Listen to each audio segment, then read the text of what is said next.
Aizvadītās nedēļas nogalē Latvijas skolu ziemas festivāls svinēja savus 30 gadi, tiesa ar nelielām korekcijām, ko savulaik ietekmēja pandēmija, un katru gadu interese un dalībnieku skaits tikai pieaug. Šogad 13 sporta veidos savus spēkus pārbaudīja teju 1400 skolēni no 110 skolām, un jau tradicionāli gadu no gada tie pulcējās ērkļos. Ir aktivitāte lielāka, ar vien vairāk un vairāk, jā.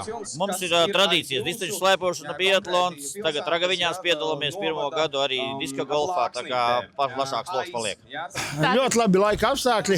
Patīkami, redz, varam pielabot šitādos mīnusos, uzreiz kaut kur kļūdas vai nekļūdas, bet izslidots. Paskatieties, bērniem neviens nav nosals. Pie šitiem grādiem, tad viņi priecīgi ir. Katru gadu ir vien vairāk un vairāk, ja pirmajos gados mēs bijām tieši pēc Covid kaut kādi 8, tad bija 17, un šogad jau ir vienkārši lieliski. Gandrīz visos sporta veidos ir pārstāvi. 1400 skolēni, kas ir rekordliels skaits. Visi priecīgi, visi laimīgi, un tas ir lielisks pasākums, kuram noteikti jābūt daudz masveidīgākam un daudz biežākam.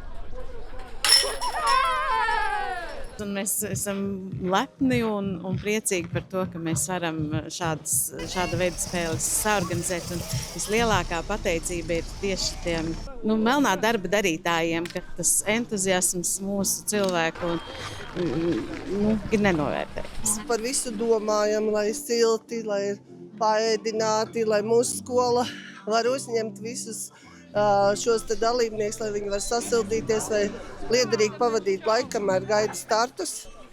Mēs ļoti priecājamies, ka mūsu skolēni praktiski visi no 5. līdz 9. klasē brīvprātīgajos, un viņi rod jaunas iemaņas turpmākai dzīvei.